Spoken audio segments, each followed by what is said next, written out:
Okay, imagine this. A military complex, right? So vast it could be. Like 10 times the size of the U.S. Pentagon. Sounds like something straight out of a movie, yeah.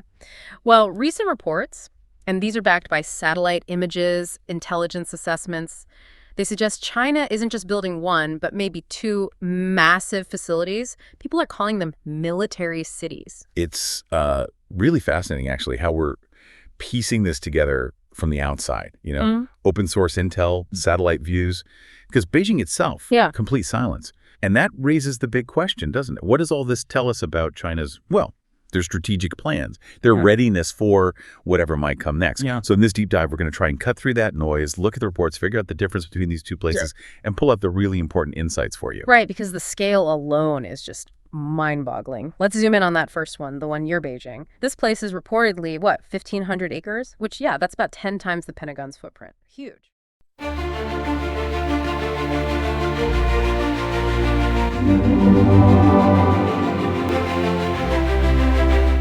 That's the one. Unofficially tagged Beijing Military City. It's situated maybe 18-30 miles southwest of Beijing itself. And the satellite pics, especially from Europe's Sentinel hub, they show things moving really fast since early 2022. There was a big jump in activity between, say, March 2024 and January 2025. Yeah. We're talking over 100 cranes working daily. It's intense. And those weird blue patches you see on the images, analysts think that's massive digging underground stuff covered up so the dust doesn't blow around. And the secrecy, it's everywhere. Beijing, not confirming a thing, officially anyway. The site's locked down tight, no drones, no photos allowed. They've even closed hiking trails nearby. Local shopkeepers just say, yeah, it's military, so. What does it mean when a country builds something this big and just doesn't talk about it? Well, the silence itself kind of speaks volumes, doesn't it? Most analysts looking at this, they think its main job is a wartime command center. Correct. And crucially, a nuclear-proof doomsday bunker for the top leadership. Something to shield them from nukes, from those deep penetrating bombs, basically to make sure the command structure survives. But that secrecy, it just ramps up suspicion globally, creates this vacuum that Western intelligence is trying to fill. It's like a physical statement. Leadership survival is paramount, no matter what. And remember, China isn't new to this. They already have deep bunkers, like the PLA's Xishan HQ, supposedly 100 meters down, running since 2013. They've been working on nuke-resistant building tech since the 60s. So this new place, it's probably an upgrade, or maybe centralizing everything. Okay, so that's the what. Let's dig into the why. How does this massive, super secret bunker fit into China's bigger military thinking? It clicks into place a few ways. First, it's President Xi Jinping's push, right? Get the PLA fully modern, fully integrated by 2027. This helps. Second, think jointness, bringing all the branches, Army, Navy, Air Force, Rocket Force, Strategic Support Force under one roof. Operationally, they talk a lot about joint operations. And the layout, it's expected to kind of mirror the Pentagon's functions: strategy, intel, logistics, admin, the works. Third, it fits their no first use nuclear policy. If you promise not to strike first, you better be able to survive if someone else does, so you can strike back. Credible second strike. Fourth, it backs up their active defense idea. Basically, let the enemy strike first, absorb it, then hit back effectively. This bunker ensures the hitting back part can happen. And finally, the timing. It lines up with that 2027 PLA anniversary and Xi's stated goal to reunify with Taiwan by then, maybe by force. So yeah, seems pretty critical for any potential Taiwan action. But putting all your leaders in one basket, even a super hardened one, doesn't that make it a massive target? Isn't that a huge gamble? That's the paradox, exactly. And it's revealing. Some experts, like Xu Yanqi in Taipei, float an alternative. Maybe it's so big because it's more administrative. Or a huge training base. Yeah. Gives them plausible deniability, maybe dual use. But then you have others, like Wen Zhao, a commentator based in Canada, saying, hang on, putting everyone important in one spot in wartime, that sounds unwise. Like painting a giant bullseye on your leadership. It could attract more attacks, not fewer. So this tension, it suggests China either has incredible confidence in their bunker tech, like absolute faith it's impenetrable, or they've calculated that the benefit of totally unified command outweighs that single target risk. It's a bold choice, speaks volumes about their commitment to resilience. Okay, let's switch gears. Shift our focus way out west, thousands of miles, deep in the Taklamakan Desert, because there's another huge military city going up there, and its job seems totally different. That's right. This one, near Rukong in Xinjiang, is described as a massive very sophisticated military training complex. Satellite views show these incredibly detailed mock-ups. Full-scale towns, airports, port facilities, rail yards. They've even got what looks like a simulated U.S. Navy destroyer built out there in the sand. And the scale, again, they're saying unprecedented, like the Beijing site, dwarfing things like the Pentagon. Yeah. But key difference. This is for training, practice, not a command bunker, not where people live permanently. Right, so why build, I don't know, military Disneyland in the middle of nowhere? What's the point of such an elaborate setup? Several big reasons. First, just modern warfare training. It lets the PLA practice huge, complex operations involving everyone: land, sea, air, cyber, space, and realistic settings. Modern wars often happen in cities, right? Second, and this is probably key, Taiwan contingency rehearsal. This is their sandbox, where they can simulate and refine the really tough stuff needed for Taiwan.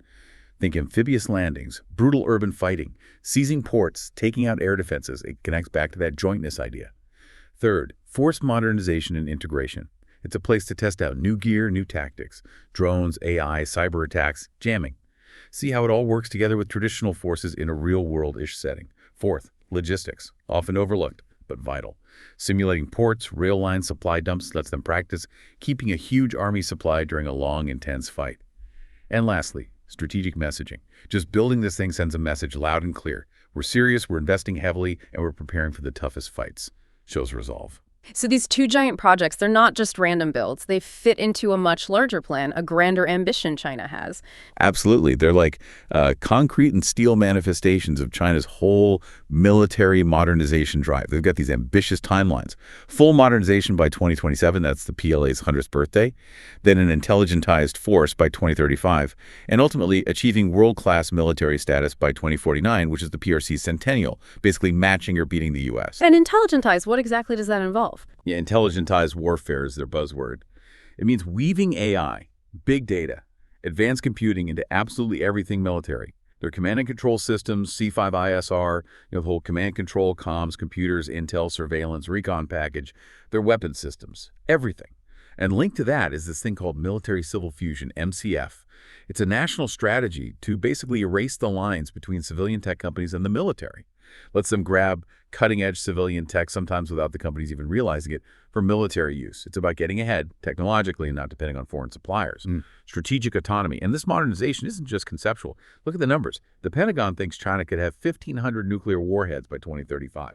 That's almost U.S. levels. They already passed 600 operational warheads by 2024, heading towards maybe 1,000 by 2030. Conventionally, their Navy is now the world's largest by ship count. Over 370 vessels, maybe 435 by 2030. And mostly modern ships, too. Air Force, Rocket Force. They're pushing hard on AI, cyber, space tech, new stealth planes like the J-35, the H-20 bomber. It's across the board. Okay, but China always says its military policy is purely defensive.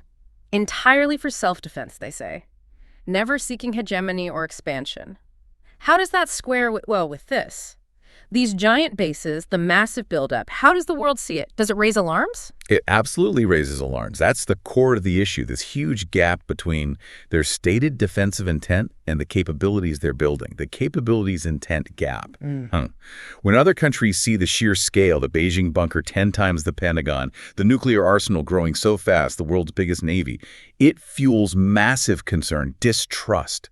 You hear serious talk about a potential World War III, a new Cold War. So while Beijing frames it all as defensive, many others see these projects as symbols of, well, an intent to become a top-tier power, maybe the top power, even as a direct challenge. It creates that classic security dilemma. China builds up defensively, others see it as a threat, and build up too, China sees that as a threat. And you get an arms race spiral. So what's the ultimate driver? What's really pushing this massive effort forward? At the deepest level, it's tied directly to the Communist Party's grand vision, the great rejuvenation of the Chinese nation by 2049. That's the overarching national goal. It's powerful, it's nationalistic, and it provides the ideological fuel, the public justification for pouring insane amounts of money into the military. The PLA is seen as absolutely essential, inextricably linked to achieving that rejuvenation. It's the tool to manage crises, deter rivals, and, if needed, win wars to secure China's destiny as they see it. And these aren't just internal Chinese matters, are they? These developments ripple outwards, impacting everyone, changing the global security landscape. Oh, absolutely. take the Beijing facility. Western intelligence largely reads it as China preparing for a major conflict, maybe even nuclear war, particularly thinking about the U.S. That view just pours gasoline on the fire of the U.S.-China competition, especially in the Pacific. It feeds those World War III fears we mentioned. And Taiwan. It always comes back to Taiwan, doesn't it? It's central. That 2027 timeline for the Beijing bunker lines up perfectly with Xi's rhetoric on Taiwan reunification by the same year. It strongly suggests that bunker is seen as mission critical for any potential invasion or major action against Taiwan. And an event like that, it would almost certainly pull in the U.S. and its allies. Plus, if China controlled Taiwan, it radically changes the military map in Asia, letting them project power way out into the Pacific. How are the neighbors feeling about all this? India, Japan, Southeast Asian nations. Definitely anxious. The phrase used is stirred anxiety. Yeah. India, for example, sees that Xinjiang training complex. They worry it enhances China's ability to fight along their disputed border, but also project power towards the Indian Ocean. So India builds up its own military, gets closer to the Quad, the U.S., Japan, Australia group. Japan, ASEAN countries, they see this reinforcing worries about China's muscle flexing in the South and East China Seas. So they're spending more on defense too, strengthening ties with the U.S. So what is the U.S. doing in response? How are America and its allies adjusting to this rapid Chinese military growth? Well, the U.S. military is definitely rethinking things. There's a clear sense of urgency to adapt. They're pushing hard on adopting new tech, manned and unmanned systems working together to try and maintain deterrence. You hear talk, like from former President Trump, about needing a next-gen Iron Dome for the U.S. mainland against hypersonics and ICBMs. The Space Force has its Golden Dome concept for space threats. The Navy is moving towards a hybrid fleet, traditional ships mixed with lots of unmanned surface, underwater, and aerial drones. Air Force is doing similar things with human-machine teaming. Marines are focusing on long-range missiles, unmanned sensors.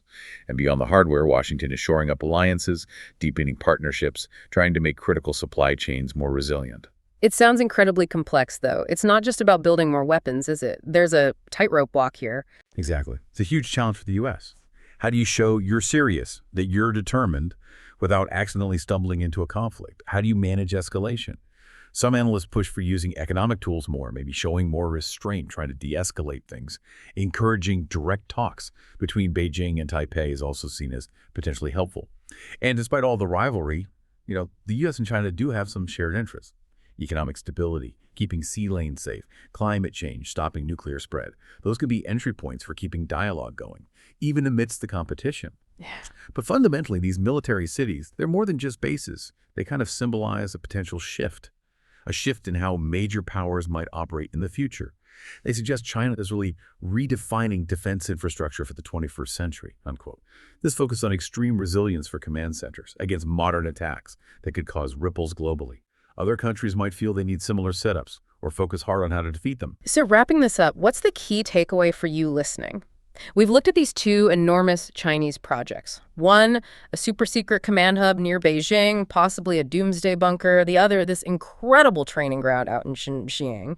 Both huge, both secret, both telling us a lot about where China might be heading strategically. Yeah, and whether you see these military cities as purely aggressive expansion or, just really ambitious modernization, it kind of hinges on how China actually uses them. Yeah. And how open they are about it, which so far isn't very. It really forces us to think about this dilemma.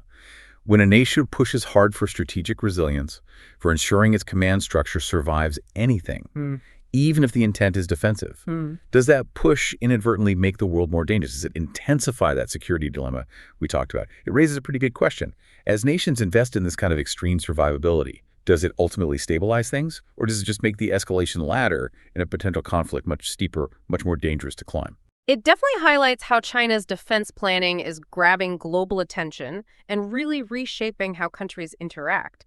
Something for you to definitely mull over as you navigate the complexities of our world today.